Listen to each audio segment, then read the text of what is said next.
Good morning and welcome to the Improve Online show.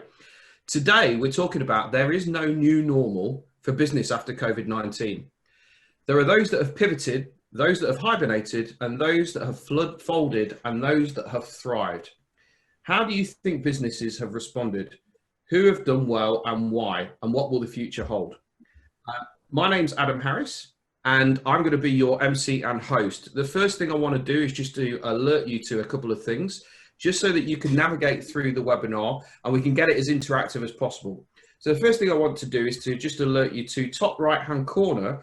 You'll see something that will either say speaker view or gallery view. This will give you the opportunity to toggle in between. So if you've got speaker view, then that will give you the chance to just see the person that's speaking. And if you've got gallery view, that will give you the chance to see all of our panelists today. Along the bottom, you'll see a couple of things that I just again want to alert you to. The first thing is the chat box. If you could open the chat box, just click on it, and that will bring up something on the right-hand side. And if I could ask you to just click in where it says to, just click in the blue thing and drop it down to what it says, all panelists and attendees. This will give you the chance to just agree, disagree, put some views and points across as we go through the webinar. And the first thing I'd like you to do is just to put your name, where you're from geographically, and also the company. That will just give us an idea of who some of the people on today's webinar. The other thing is you'll also notice something called the chat box. That's what I've just gone through. The Q&A box. If you could click on the Q&A box, this will pop up as a separate window. As we go through the webinar, I would really encourage all of you to put any questions. I've got plenty of stuff to go through, but I would rather go through your questions. So please, as we go through, type your questions. And the other thing is there's a couple of polls that I'm going to run. These will just automatically pop up. Just click on and vote accordingly, and we'll go from there. So first of all, I'd like to just go through with the panelists and just get them to quickly introduce themselves. Name, company, and what's the biggest thing that they've learned about themselves during lockdown? Steve, we'll start with you, please. Steve Walker, I'm the CEO at Improve. I think the biggest thing I've learned during lockdown is that is around resilience more than anything, and making sure that I've got a different kind of base to work from, and flitting between kind of the office and home, so that I can make sure that I'm able to support my team. And I think from a leadership point of view, I think that's a really key thing. So I have focused on myself quite a lot to make sure that I'm okay then to subsequently support my team. Thank you. Philip? Good morning, Adam. Good morning, everybody. Philip King. I'm currently the interim Small Business Commissioner. And COVID-19 has taught me that I've always been a bit of a loner, so I've always been happy working in hotel rooms and stuff on my own, and working remotely. But I discovered that actually I miss the interaction with people more than I thought I would, and touching groups of people as we move around is really important, and I've missed that. Right, Jonathan? Yeah, hi, I'm Jonathan, CEO and founder of Breathe. It's always the trouble about going last when you have to say something like that, because somebody's always bound to have stolen your idea. So yeah, mine is very similar to Philip's in that I do like working from home. I do like working from coffee shops. I work on my own really well, but I do miss interaction with people, and that somewhat surprised me. But yeah, it's the casual stuff, isn't it? Yeah. So let's just kick off and just, this concept around no new normal and the fact that the world has shifted. We're kind of navigating through this period of uncertainty and unprecedented times and pivoting. The aspect of kind of non-essential workers. Steve in Leicester is at the point where he's going back into kind of lockdown. Where do each of you see where we are now, and how the next stage of kind of the lockdown lift will impact upon business? Philip, can we come to you first? Because obviously you've got a broader perspective in some of the businesses that you're speaking to. Yeah, thanks, Adam. I think right now we are at businesses are at the cusp of wanting to get back and do stuff. And I think in terms of the stage of lockdown, I mean, I think there's a level of uncertainty, and the Leicester example is a good one of saying how things are going to change pretty rapidly over the next few weeks as things unfold. But I think for businesses, it's around, they know what they need to do and what they want to do. The question is, will that work? And how will it work? And will they get people to engage and come back? Because it's one thing to open a store with all the right precautions in place to, enable people to come in, but you've then got to entice people in. And if you're not selling essential stuff, are people going to be too nervous to go out and do that? And I think there's a whole unknown and uncertainty around what that's going to look like. And what you do on paper and in theory and in stickers on the floor isn't the same as what you do with people. And I know a store locally, I've been, because of my health, I've been in isolation for a while, but my son-in-law went to a shop on Sunday morning, and literally people were outside milling around, the doors open, everyone just rushed in as if it was a normal day and nothing different was going on. And I think we're going to see a range of how businesses behave over the next few weeks and how people behave. And it's going to be fascinating to see how those dynamics work. Great. Jonathan? I think the way I'm tending to think about it is we went through the lockdown phase where we had no choice. Change was just forced on us. And I love the quote that I heard. Somebody was saying, never waste a crisis. If you want to make change, then do it in the crisis. So we've gone through that. I think we're now in a stage that I tend to think of as being pre-vaccine, in that we can open up, but we have to open up cautiously. So should we open up? It's the time when there's a huge numbers of questions out there. And I'm feeling it's very important that we don't try and force too many answers to those questions. I think we have to understand that it's a time for questioning, and we need to get people asking those questions, trying to play with some answers. So we're very much in a transitory stage that we just didn't go through on the way in. So that's really where I'm at. And then a whole new world will open up post-vaccine. And whether it's around the vaccine or whether it's around when that R number gets way low, there's a point that I'm thinking of as being sometime early next year, which will be another series of change. So just let me pick up on, you said that, it's about taking the opportunity and asking lots of questions. What are the sorts of questions that you're asking, internally? And what's the frequency of kind of almost stopping, pausing and going through that? Is it a process that you're going through?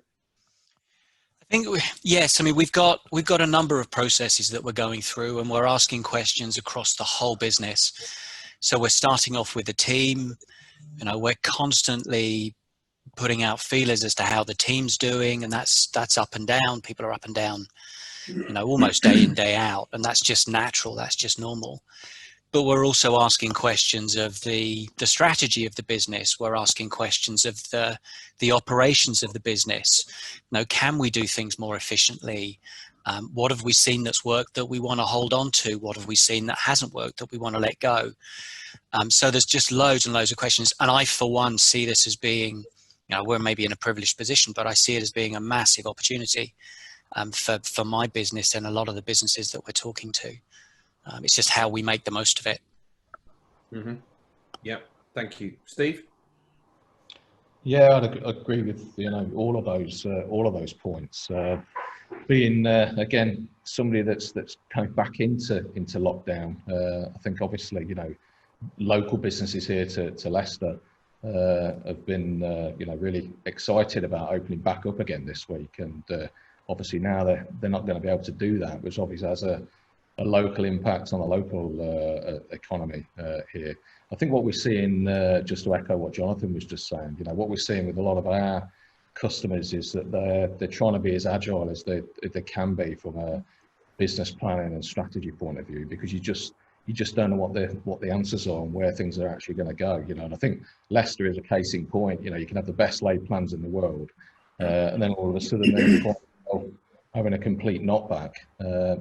I think one of the big things is around the reskilling side of things, and again, making sure that from an SME point of view, the use of kind of technology, and I think that's one of the things that we're really seeing is that there is a birth within the kind of the SME market of actively starting to look at technology now to actually drive and support people through this kind of period.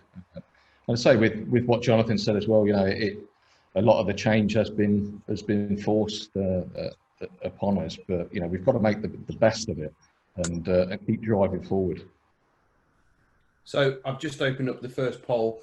Has your company changed strategy to deal with the post-COVID-19 world? You know, Steve, how frequently are you and your senior team looking at the strategy? You know, especially kind of in the early weeks. Where are you at now, kind of, and how far forward are you thinking and planning?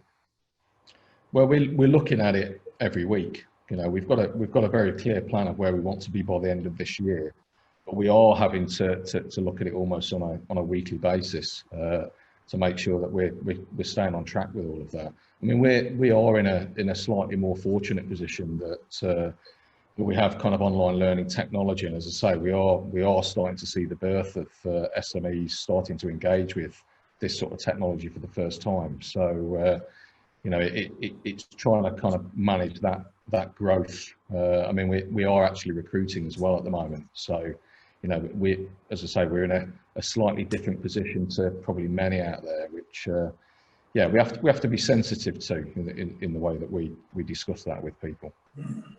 Does that give you an opportunity to pick some great talent that has become available?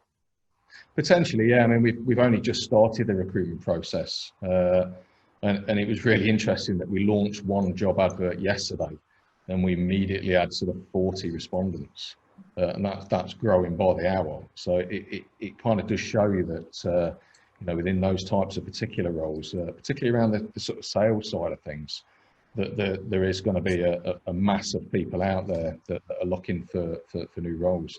And I think one of the things that we've been able to kind of take advantage of is looking at, rather than looking at just purely local talent, looking at this kind of period that we've been through and actually being able to widen the net, you know, across the country from a home working perspective. So I think that flexibility is certainly one real benefit that we've seen coming out of this. And I think from talking to customers, many others are seeing that as well. Jonathan, is that something that you guys were doing beforehand with regards to picking talent wherever they were, not necessarily just in the UK, but globally? Are you now thinking and widening the net from a resource perspective? Yeah, somewhat. I think we've been a very office-based organization to date.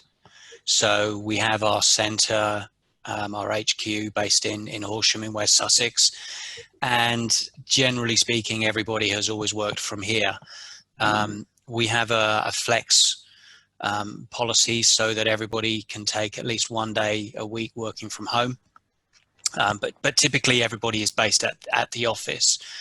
And I think that's really allowed us to move very fast, to be very agile. That's not to say that outside the office can or remote working doesn't cause that.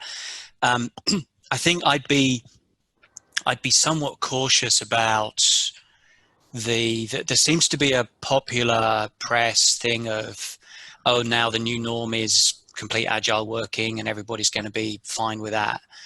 And I think we've just got to watch that. There is a bit of a tech bubble going on. Now we're hearing the big tech companies that are saying, oh, you know, we're just not going to open our offices until after Christmas, and maybe then we won't even bother. But I think we've got 250,000 people using Breathe. And, you know, when I look at our user base, I see a huge number of people that aren't ready for that remote working, aren't ready for that distributed workforce. So I think we need to be a bit cautious. And I think, again, for me, it's that time that we're in now. It's a time of questioning. It's not a time of assuming. So yes, when we come back, we will be much more remote. We will look at people working We'll take tech talent wherever it is, but we will look at people from across the UK and potentially across the world. But I think we're in a special place because we are tech. Philip, just coming to you. Who has done well and who has not? Are there some specific key sectors that have been badly hit, like travel or tourism or retail, to name the most obvious ones? From speaking to people, what are you hearing? Are there any examples of people that are doing really well and any that are doing really badly? I think there are other sectors you talk about, Adam, obviously, hospitality, tourism and travel and so on have been massively impacted badly. But I think in every sector, we've seen examples of businesses that have been fleet of foot, shown initiative and tried new stuff very quickly and done it very well. And we've seen others that haven't. And I think it's largely to do with mindset. And creativity and willingness to change. And Jonathan has just talked about questioning what we do and how we do it. And I've talked to businesses recently that the early stage of lockdown changed their business model in order to very short term keep themselves in business, and have discovered that is the best way to work. And actually what they're doing now is more effective than what they used to do. And they're moving to that as the new norm. And I think we've seen some really interesting examples of businesses very, very early in the lockdown. I talked to on a webinar, there was a girl on there who was a photographer, and she just started a business in February. She'd had 27 bookings for the summer for weddings, all of which had been cancelled overnight. And she'd moved into still life photography and was absolutely booming in a completely different sphere from what she'd got into and thought she was going to be doing. And because she did that early, she got a march on some of her competitors and had got a really good order book very quickly.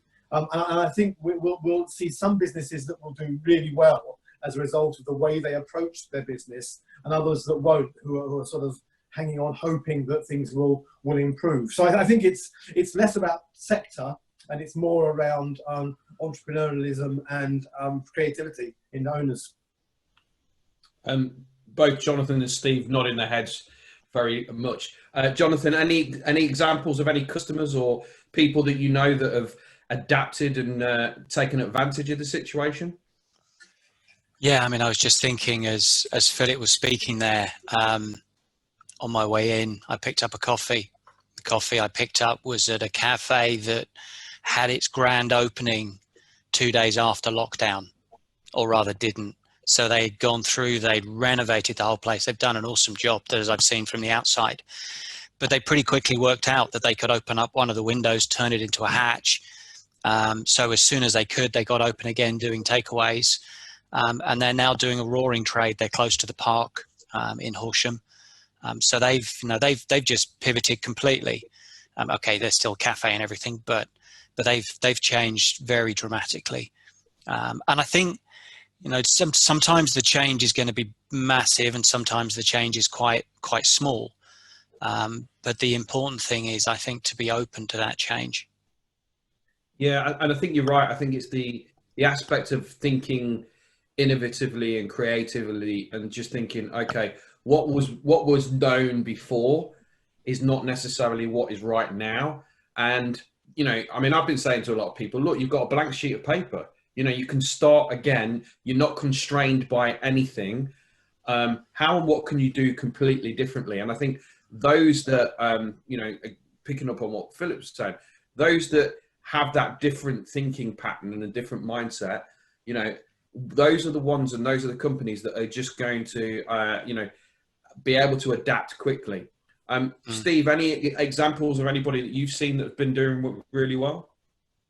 Yeah, I was on a call this week actually with a corporate video-based business, and obviously it's very difficult to get out there with the cameras at the moment. But so they've switched a lot of their work to more animated in-studio type work, and they've actually found that they're picking up quite a lot of work through that route, while still planning in work for later on this year when we can hopefully get out and about again. So yeah, Philip, we've had a question. Philip, we've had a question come in. What do you think the economy will look like over the next year? I think if I knew the answer to that, Adam, I'd probably be earning more than I am. But I think unemployment is going to have a massive impact. I think we're going to see a huge amount of uncertainty over the next 3, 4, 5 months, and then we're going to see a different sort of economy into the end of the year and early next. I think we're going to see a resurgence of entrepreneurs. I think we're going to see a resurgence of small businesses starting up. Inevitably, if you've got big scale redundancies, a lot of people are going to be saying, well, okay, what can I do instead? So I think we're going to see people looking for new skills. And I think we're going to see large businesses desperately needing small businesses to support them. Their supply chains have been on hold for the last 4 months, and they're going to need small businesses locally that can be fleet of foot, can be flexible, can deliver stuff quickly, and can meet their needs when they need them. And I think that if we can get, new small businesses, using your clean sheet of paper analogy, to think about what they can do differently and be available, then big businesses are going to need to use them and have demand for them. So I think the economy will be, I don't think we're going to see a sharp V. I think it's going to be more of a U than a V. I think we're going to see a period of difficulty, and government's got to do a lot of work around recovering public spending and all of that stuff. And I think we're going to see an environment where businesses recognise the need to pull together to try and work their way through this. That's what I hope anyway. So just want to pick up on one thing you said there. You said that there's a lot of things that are uncertain, and I completely agree. What are the things that are actually certain for the coming 12 months? The certainty for me is that the economy is going to be on a downturn, that people are going to, in general, have less spending power than they traditionally have, and therefore demand for non-essentials is going to fall, and footfall, particularly in the retail sector, is going to be lower than traditionally it has been, and tourism footfall is going to be lower. So I think those are the certainties. I think the issue is how they are addressed, and how businesses flex around what they do in order to find alternatives to some of those that have fallen away. Thank you. I was Jonathan? can I just jump in there? I read a really interesting June update from an economist, guy called Roger Martin Fagg, who you'll know, Adam. He wrote an incredibly upbeat update in June. So he is in the camp of a sharp V. Now, do I accept that? Maybe not. I think he's put a good case to it. But what it made me do was to go out and look for the good news. The bad news comes to us. We get the bad news thrown at us. So what I went out to do was to look for good news or positive news in sort of economic forecasting. And one that I thought was interesting, I read the June report from the Bank of England Monetary Policy Committee, and there was a surprising amount of good stuff in there. They were saying that GDP has shown an uptick, that some of the headline numbers for employment were down, but there were others that were showing signs of going up. So where again, it's another one of this time we're in, it's confidence, isn't it? How much confidence can we get out there in our businesses, in our ability to execute, and in the community at large? I think, and I sort of see from my friends, that there is some pent-up demand for spending. It's whether that we can release that in a way that isn't going to cripple people individually, but equally is going to free up some of the economy. So I'm not, I think I'm probably with Philip in that I'm looking at a U, but I'm not looking at a long drawn out U. And does the you know, because you're dealing with a lot of clients, is that reflected on them sticking tight, or have you lost many customers during this period? Yeah, we haven't lost many customers, for which, you know, I'm incredibly grateful. What we are seeing, and it's something that we're now starting to closely watch, is the number of employees that are furloughed. So now I said we've got 250,000 employees using Breathe. Round about 10% of them are furloughed, which I think is, you know, is a pretty indicative number. So we're watching closely as that number starts to drop as people start to come out. I mean, we're going to look to see whether there's a spike in the number of people that are then made redundant. But, you know, overall, our user base is I think it's fair to say it's wounded, but it's not hurt beyond recovery. Sweeping statements, you know, clearly there are some people who are in heaps of pain. Yeah, I mean, I've just I did some research in prep for this. So some have pivoted their businesses, others have hibernated and furloughed their staff, and the figure's sitting at around 9.1 million. Some have just shut up shop, and there's 600,000 jobs that have been lost. You know, Steve, similar sort of question to Jonathan. What sort of response are you seeing from your client base? Yeah, we've seen a real upturn actually in the actual user rates. And I think that the move that the government made to allow training to continue whilst people are on furlough was a really good move. So you know, there's lots of people upskilling themselves at the moment, you know, because again the uncertainty around actually whether they're going to return to work or not. We had a great story last week actually from one client. Where one of their team members had actually been through 21 of our courses and found it a great way to reskill themselves in different ways. So you know we are certainly seeing an uplift in user rates. We've also got a corporate solution, and I think it's been really interesting tracking the statistics around all of that. We've seen around about a 25% increase. Again, in user rates on that side of things from an online learning point of view. So I think it's from that side, it shows that people are using their time productively. I think one of the things we're seeing through our partner network, again, we work with quite a lot of HR businesses and consultancies, and they are kind of telling us that whilst they are working to support lots of businesses with furlough and get people back into work, they are also unfortunately spending quite a lot of time on redundancies at the moment, which probably haven't come through yet into the figures. I think one more thing, sorry there, if I can just jump in again, Adam. I'm back to my broken record at the moment. I'm all about questioning. So for instance, the well-publicized number of unemployment going up by 600,000. If you dig beneath the surface on that, it's not as clear a number as it's projected to be.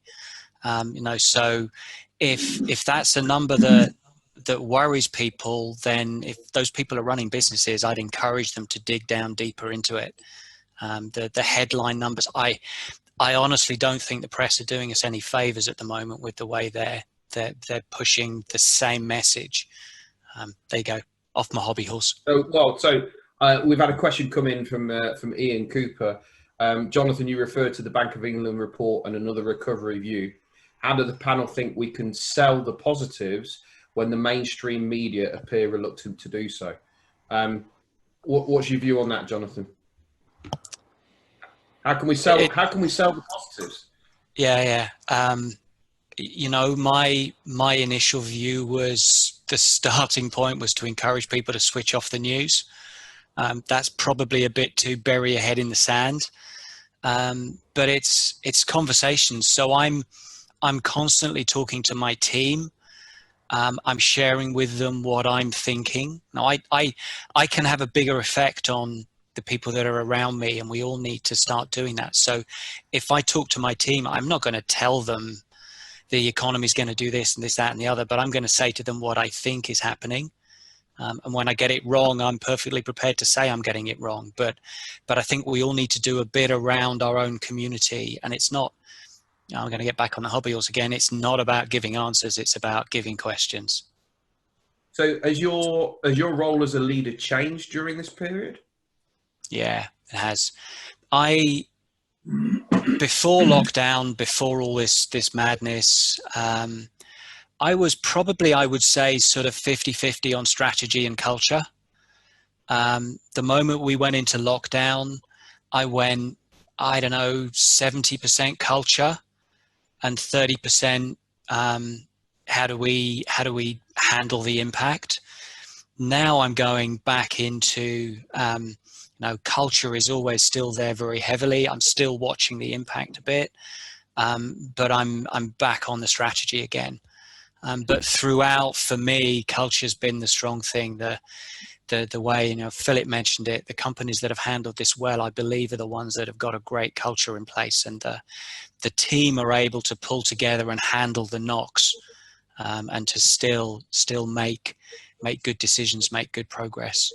So I'm getting back to where I was before. I think I'll spend a period more on sort of ramping up more strategic work, but culture's still there strong throughout. Thank you, Philip. How do we sell the positives? That's a really good point, Adam. And I think I was thinking when Jonathan was speaking after I talked about the economy and the certainties, I think the one certainty that I didn't mention that has come out since, and I'd like to go back to, is that the success or otherwise of climbing out of recession will largely be dependent upon how we corporately as UK PLC behave. And I think that for me, we have to make sure that we, as small businesses, we're talking to larger businesses about what we can do for them and make sure they know that we're there and can help. And I think that Jonathan's touched on this, that, in my normal day job currently, I'm talking about getting paid and late payment and so on. And my big message is always about communication being absolutely key. And I think that's going to be even more true moving forward. And I think if we've got solutions that can support big business, we need to communicate them. We need to be willing to tell them. And I think big businesses need to be communicating about what their needs are so that small businesses can deliver against those needs. And I think we all need to be communicating about what we're doing that's good. And certainly one of the things that I'm doing currently is sort of promoting some of the good stuff I'm seeing out there, and making sure that businesses are setting examples and showing leadership. And the more we can do of that, the more likely we are to climb quickly out of recession, and the shorter the U will be. Seems to me that we all have a part to play in that. And Jonathan's absolutely right. Mainstream media is just fixated on depressing us, and we have to, guard against that and try and counter it. And let's be honest, that was before all of this kicked off. Yeah, Absolutely. Yeah, and I just want to pick up on what you're saying there, Philip, because you mentioned there about the aspect of communication. Can you just give the audience just a bit of advice and guidance? What should they be communicating, and who should they be communicating through within their supply chain? What would you be recommending? And consistency as well. Okay, so in terms of late payment and getting paid and so on, for me, communication is the key. And I think it's around open, honest communication. If you're a small business and you are really struggling, in terms of putting food on the table because you need to be paid, you need to tell your customer that's the case, because most of the big businesses I talk to are very sympathetic when they hear those sort of stories, and they just think in transactional terms. They think about spreadsheets, not about food on the table. So you need to get them to think in those terms.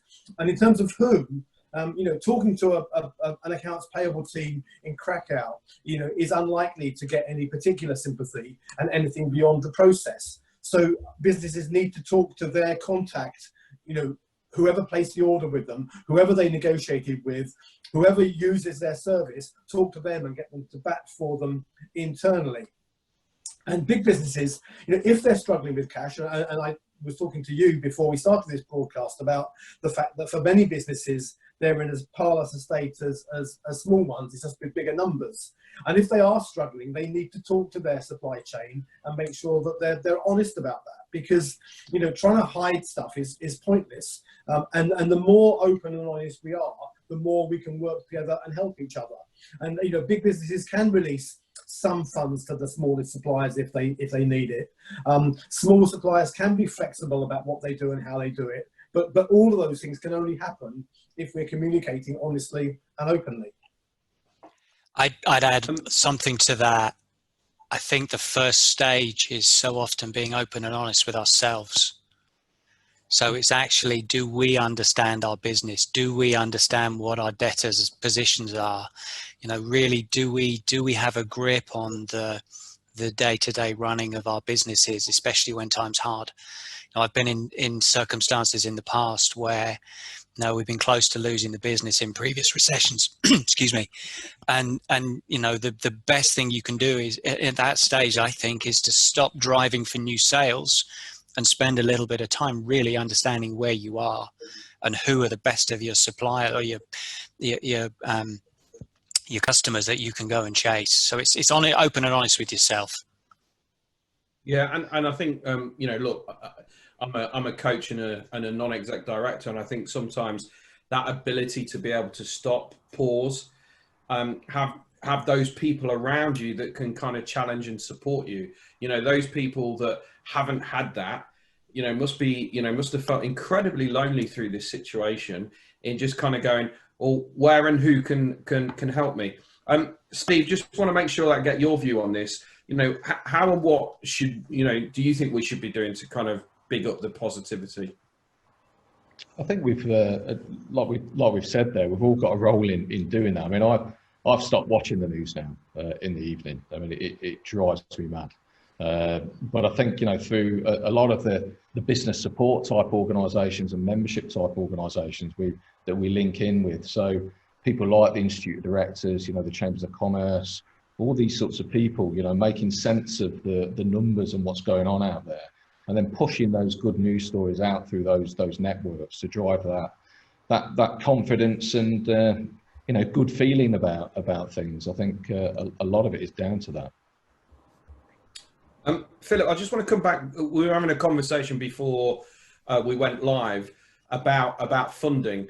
Could you just give your view and opinion? Because I think for me that's really important, and I want to make sure that we cover it. Sorry, funding in what context, Adam? Well, so we were talking about the aspect of small businesses, their ability, first of all, going through the cash situation, but then as they look to kind of potentially consolidate or grow or get through the next period, about their ability and the access of funding moving forward. Yeah, so I think this is more of a question than an answer, but I think that we're going to see large businesses being more selective about who they give credit to and how much credit they give, because they're going to be concerned about the risk of their portfolios and be looking at their own cash position. And I think that we need to be sure that a small business needs to be sure that it has the cash to get through the next weeks or months that it needs to. And for me, you know, the key thing here is making sure that cash flow is managed. And Jonathan talked about taking a look at the business, you know, and working out where it is. If you haven't got enough cash to buy the materials you need to do the next job, you're not going to survive. So it's really important to be honest and recognize what your position is and work out how you get through that. Now, whether that's a bounce back loan, or whether that's talking to the bank, or whether that's looking for alternative fintech sources of finance, or whatever, or whether it's getting your customers to pay you up front for some stuff where they particularly want your service. But be honest about what you can do, and don't assume that money and materials and supplies are going to arrive, you know, regardless of what position you're in. And I think for me, it's around planning. Just, you know, it doesn't need to be sophisticated, but a simple bit of paper that just says what's coming in, what's going out, and when, and at what point do I run out of money? Because that's when I go bust. Yeah, and it kind of goes back. Sorry, Adam. I was just going to add to that, actually, that I think that's exactly right. And, you know, I've worked with, you know, several thousand SME businesses during my career. And the big thing that I always find is that the financial literacy side of things for a lot of businesses out there is probably not where it should be. So, you know, it's that understanding the numbers and, you know, having things in place. You know, you were saying there, Philip, you know, just basic kind of forecasting. There's still many businesses out there that are just running the businesses off the bank account. And unfortunately, they're the ones that kind of end up in trouble at some point. So, you know, I would certainly urge on, you know, improving the skill levels around all of that. Jonathan, I'll come to you on this one. And this is a great question from Rupert. Thank you, Rupert. Do you think that manufacturing will be bringing its supply chain back to the UK to avoid disruption resulting from shutdown in other countries? Yeah, you're right. It is a good question.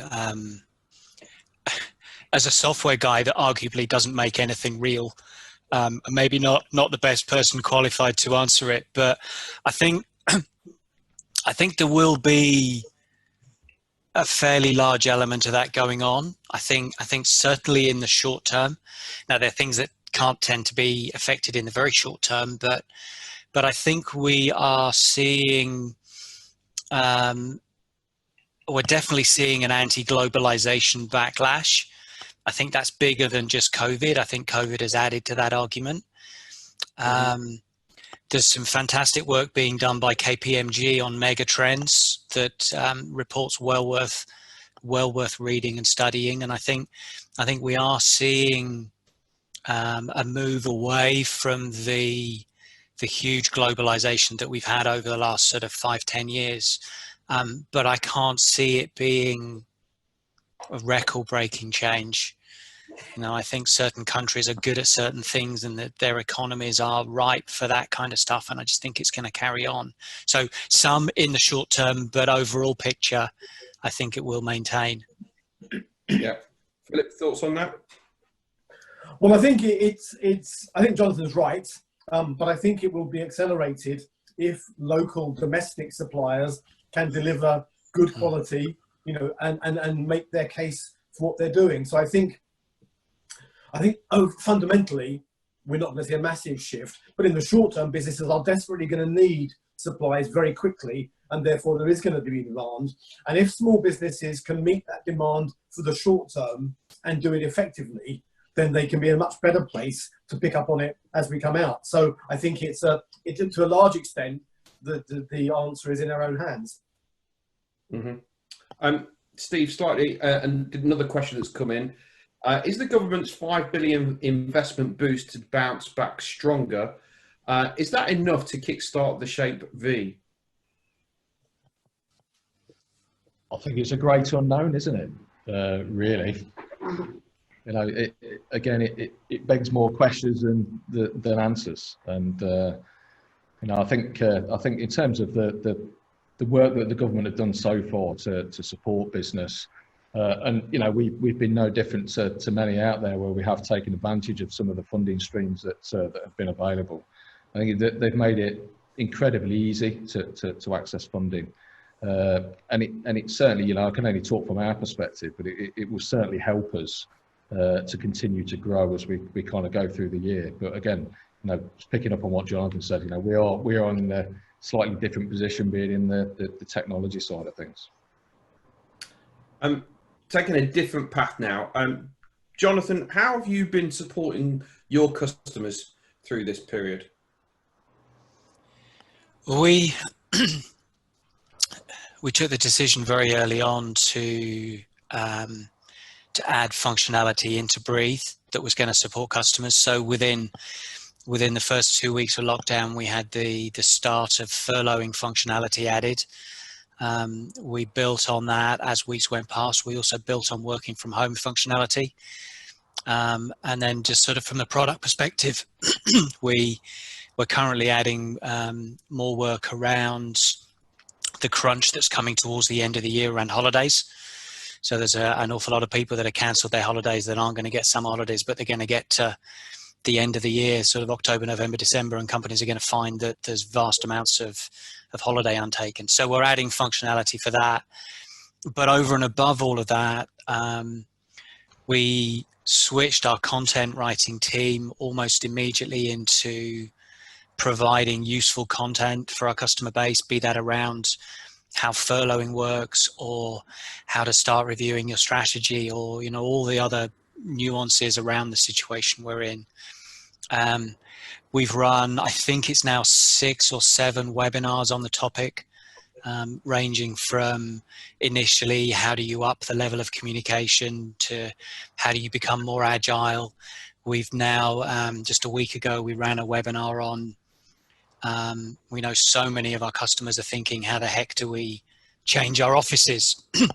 So we had an ergonomics health and safety person in on a webinar. We had an office design person in, and we started talking about the things that they need to consider. So there's a whole bunch of work that we're doing around our customer base to try and just provide more and more good quality information, and to get people into a position where they can ask the right questions.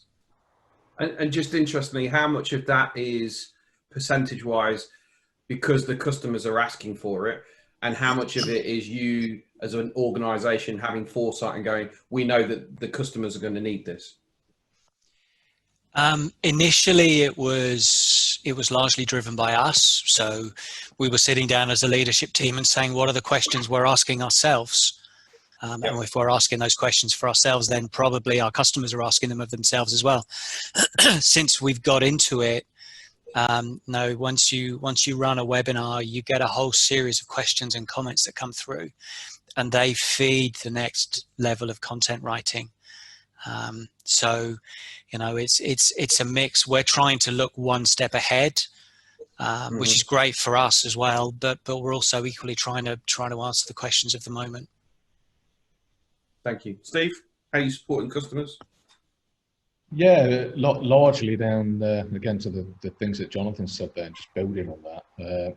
Yeah, we've had to be quite proactive with our course library. So we've got obviously a track of things that we were going to build and release. We reorganised that and produced quite a lot of home working based courses, and built on things like some of the basic health and safety type things. So making sure that people have got, you know, still DSE assessments so they're at home for a home working side of things, building on things like IT and digital based skills. We're about to launch a whole range of more kind of tech based training. So the ability to use applications like Zoom and Teams effectively, and Slack, and all of these sorts of good things. So again, it's just trying to help customers particularly where the ones that are looking at this more kind of flexible home working model going forward. I think it's fair to say that many businesses, you know, they've done a great job at mobilising people, and people have had quite a crash course and a quick and dirty approach to training on a lot of the kind of digital based and IT based skills. So I think if that is a strategy and a plan that they're going with going forward, then we need to hone those skills further. So a lot of the kind of material that we're bringing out at the moment is to support that, and just to make sure that people are as skilled and proficient as they can be in those areas. Okay, so we've got about 10 minutes left on the webinar. So if there's any more questions, please send them through. Question to each of you. What's the one thing that worries you about the future, and one thing that excites you about the future? Philip. A horrible feeling comes to me first for that. I think the worry, no, let me go with the excites first. I think the excitement is that every crisis brings something out that we didn't know about. And if I look back to the 2008-2009 crisis, I got involved on the founding board of Startup Loans around that time.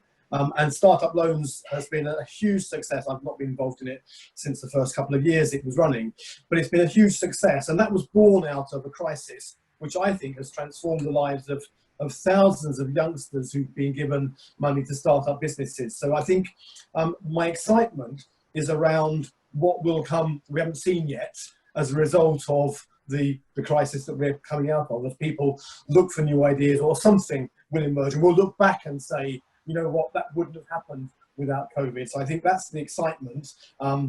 In terms of the worry, I think my big worry is around levels of unemployment and the impact that has on the economy more generally, and that government doesn't do the right things at the right times to address that. So just before I come to you, Steve, I'd love to, for those of you who are online, I'd love for you to type in the chat box, what's the one thing that you're excited about and the one thing that you're worried about moving forward. Just be great to get some comments coming through. Steve, your thoughts? I think really, yeah. I think I think it's really exciting that we are seeing now. The pandemic really has kick-started this. Is the birth of kind of SME online learning. You know, it's been very, very slow to adapt to that type of technology, and you know, over the last few years, you know, there's still a huge focus on traditional methods of training and learning. So I think that's a really exciting thing that we're starting to see unfold now, and people sort of seeing online and technology as a definite alternative to kind of more traditional methods. I think the thing that worries me is the kind of continued media and press around everything that's kind of going on, and the continuation of us just talking ourselves into bad situations, you know, and I don't, you know, I'm not going to change that, and I don't think any of us are going to change that. But I think, you know, going back to the point we raised earlier on, there's a lot that we can do as a business community to keep supporting each other and to really get those good news stories out there. And I think that's something that we should really kind of harness and make sure that we're pushing forward with collectively. Thank you, Jonathan. I'm going to go with the worry first, just to get it out of the way. We've gone a whole webinar and we haven't mentioned the B word, the Brexit word. Brexit on its own doesn't necessarily worry me. It's the divisiveness that can come from it. So coming out of this, we need people to be pulling together, people to be communicating. And I think the times to come and what we need to achieve to finally put Brexit to bed can be probably will be very divisive. So that's the piece that worries me. It's sort of another kick when we're just starting to get up again. The exciting bit is I really think during this that businesses are beginning to understand that their strength lies in their people. You know, we started to see it. We at Breathe have you know, been big promoters of the idea of people first, building people first cultures. And I think we saw that coming. And I think a bunch of businesses are going to come out of this whole episode stronger because they've built on that strength of their people and their culture. And I just see so much more of that coming through now.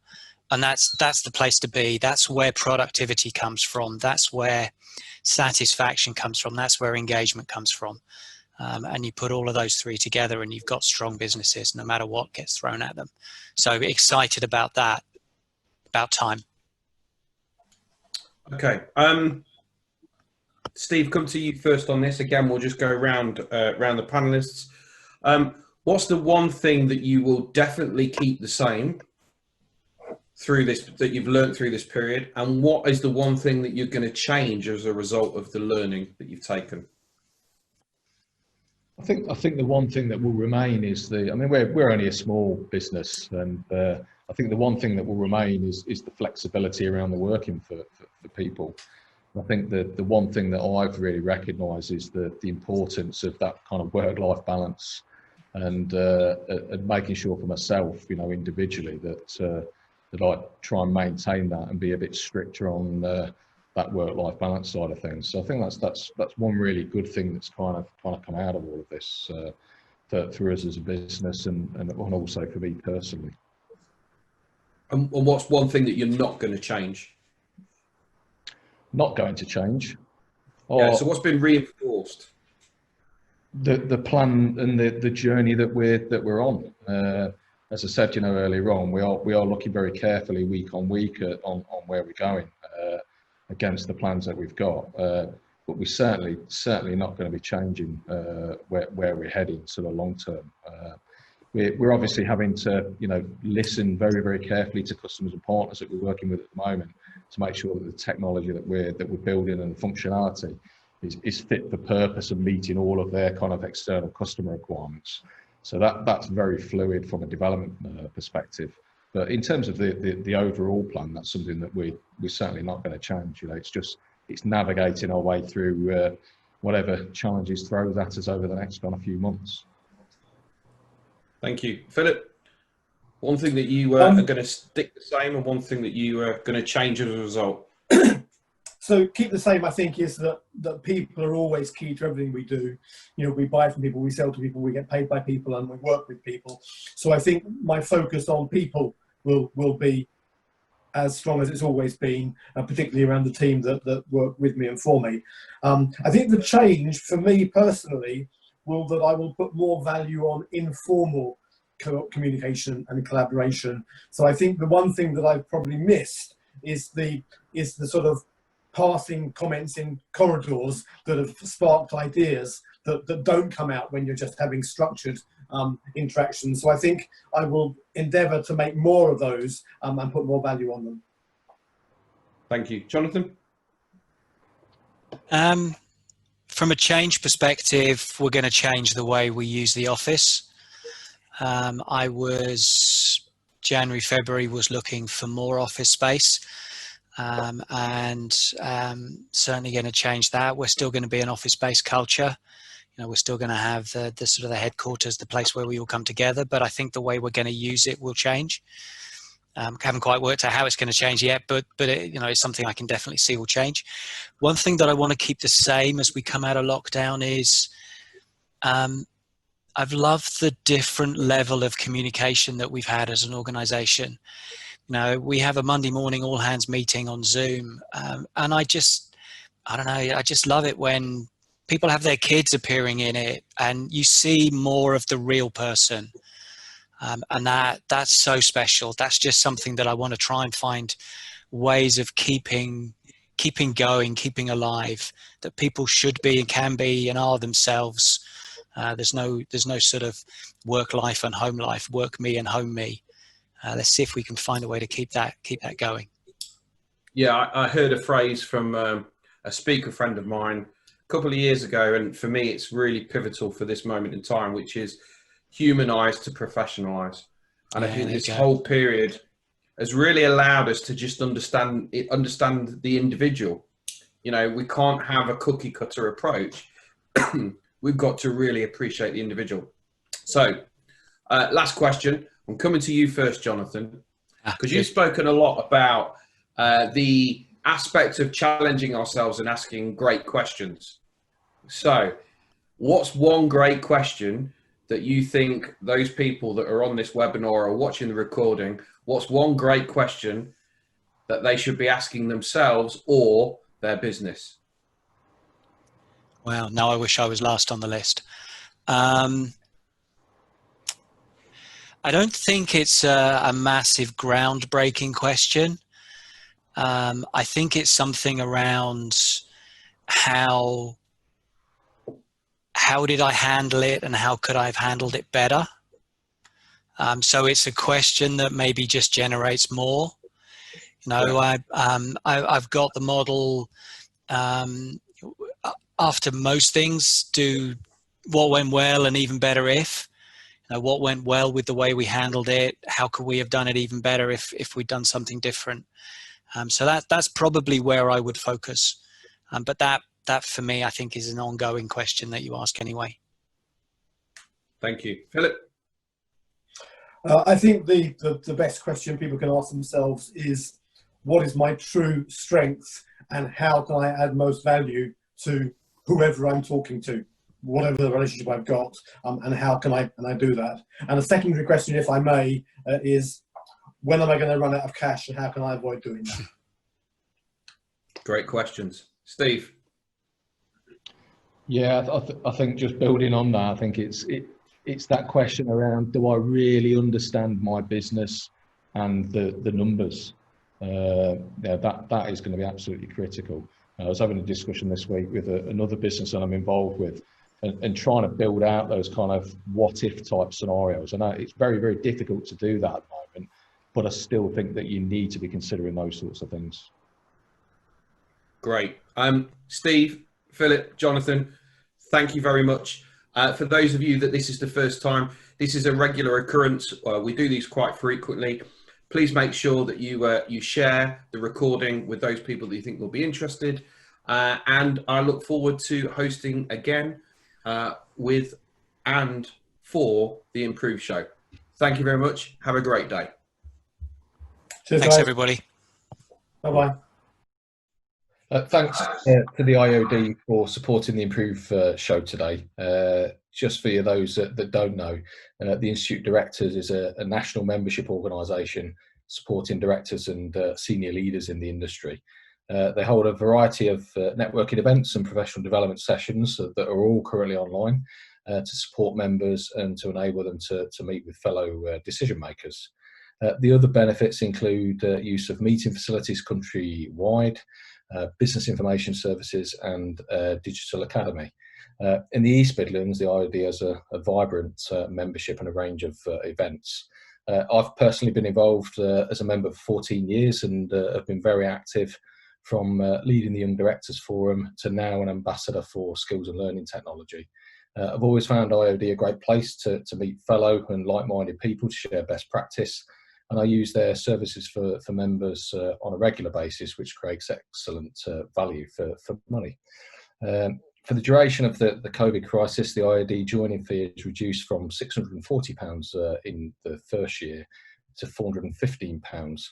So it couldn't really be a better time to join. For more information, you can contact Sue Charlesworth at the IOD on 07939 584 962 or visit their website at iod.com and then take the East Midlands link. Thanks very much.